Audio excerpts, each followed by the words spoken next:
Okie doke, everybody. This is the Dish 500 guy, back at you with another video, another banger. Today I'm going to be showing you my installation of my FTA satellite dishes. Yes, this is the second one in a row. And just a drip loops. Put in the comments down below, what would you rate my installs? Just put in the comments, what would you rate my installs? Please, comment. So number one is just the old DirecTV KTI. I don't know why I put that on there. That was such a dumb choice. Now I gotta wait like 4 years until that fades to recover the DirecTV thing. But this is my first dish I had. Yeah, it's a DirecTV KTI. DirecTV doesn't even use these. They don't even use satellite dishes anymore.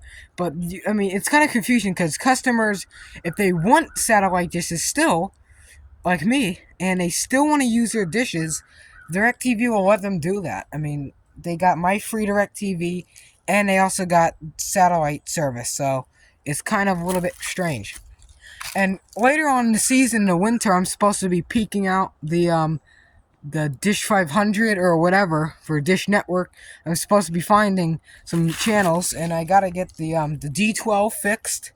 Because I gotta get it fixed. I gotta get the capacitors and stuff with that.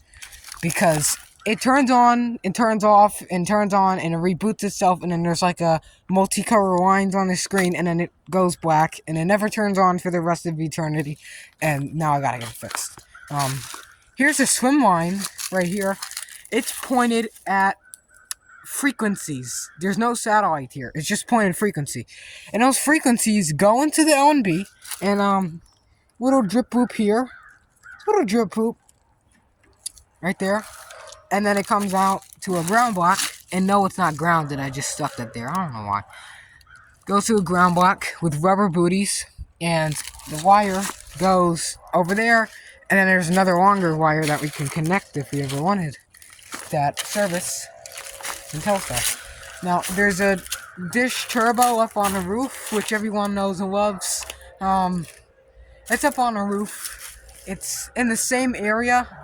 It just goes into this whole Bright House box, and literally a barrel connector, and then that end will go to the white wire. Then we can see over here, we have the other DirecTV slim line, and this one, I'm trying to see if I can find DirecTV signals with it. I don't know if I will be able. I know that one might pick up EchoStar. This one should be able to pick up DirecTV 101 West, which is that, and then that's 110 and 119 or one. I don't know what they use, but I know that's 101, and it carries other signals, and it's swim, so it's on one wire, and this is very loose. I don't care. But yeah, this should be able to pick up the signals. You're probably saying, well, when the trees in the way? But in the winter time, they should be able to, lose their leaves. That's why I'm getting maximum with the 500 right now with frequencies. And this, it doesn't matter if it's a little loose. Just make sure it's not, moving around in the wind, And I did look back at one of my videos about, what was it? I don't know. I think it was a long time. I was either just showing the 500 if I just got it, or I don't know, there was like another satellite dish here. I was showing some smart ass commented, said, hey, what are you trying to say? What are you talking about? You can't split signals. You cannot split signals with a splitter for satellite television. How do you think businesses and companies, they don't have just like 10,000 satellite dishes going to one receiver. It showed in a Dish Network thing, you can put splitters. Same thing with DirecTV. I mean, what do you think the splitters are for DirecTV? I mean, that's just stupid. It splits the signal, and it gets, with the power inserter, goes to receiver, and that's how you watch TV, with the LNB. That's how you split signals. It's the same crap with cable, too. But you can't use a cable splitter with satellite, or else it won't work. Because it's too low, and you can't use a high-frequency satellite splitter with cable for some reason. So, yes, there is differences. So, I don't know what you're trying to say. What do I keep pointing at, too? But, yeah, the 500's got a Dish Pro You're probably saying, why don't you get a legacy? They don't sell legacies, and the only ones they do online is thousands of tons of money. I called Dish Network Arkansas, and they said that there's $30. I got this for a bargain on eBay, $20-something, or not 20, like $20, literally. So I got 110 West and 119. For some reason, it's like all free-to-air frequencies. So it's going into the LNB. I don't like Dish Pro Plus because you gotta have like 1,000 amps and stuff, and I just went ahead, run it into the receiver, into the back of the TV, because the receiver powers this thing. And it reminds me of my childhood a lot, because this is what I used to have a long time ago at my old house. And then the Telstar's right there. That's just gonna sit. I'm not gonna use that really. It's just gonna sit here because I actually have no purpose for it. It's kind of just going to be garden art, novelty garden art. It's just going to be decoration. I'm not really going to use the Super HD because, even though it's like peaked out, I don't have long enough cord. So, yeah. That's basically for this video. Remember, rate my install setup and drip loops.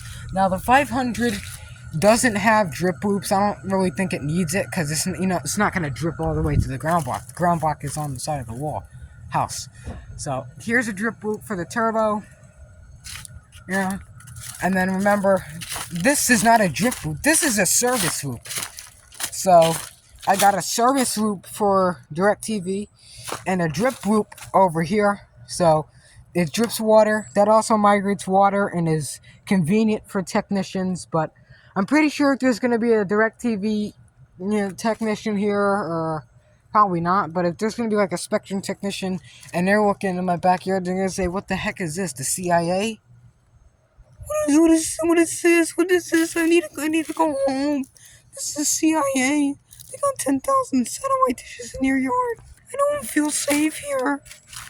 I want to go back to Arizona. But yeah, that's service loop. Everything's got a folding clip, classic. And yeah, it's got this thing in there to keep it sturdy. This is probably the sturdiest dish I have besides that one. And the 500 is more sturdy than this and the other Slimline. You're wondering where I get these satellite dishes from. Okay, that one is from friend's house. This one is from grandma's house. The LNB is from a house I was getting remodeled. The cord is from Carolina Thrift. I saw a little brat there yesterday. They were saying that I was picking off the freaking rose bushes in the front. I was gonna scream. This is from the same house I was getting remodeled. That LNB is from an abandoned house. This box is from the same house I was getting remodeled. That dish was from an abandoned lot that used to have a house. The LNB is from eBay.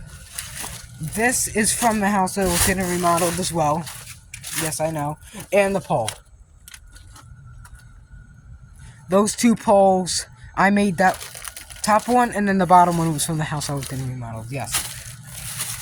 And that one is from the raised bed. And there's also trees growing in my gutters, so it looks like a hood.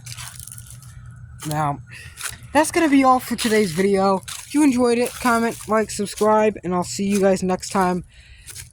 I don't know why the video is still rolling after, like, the outro, like, 10,000 minutes later, but yeah.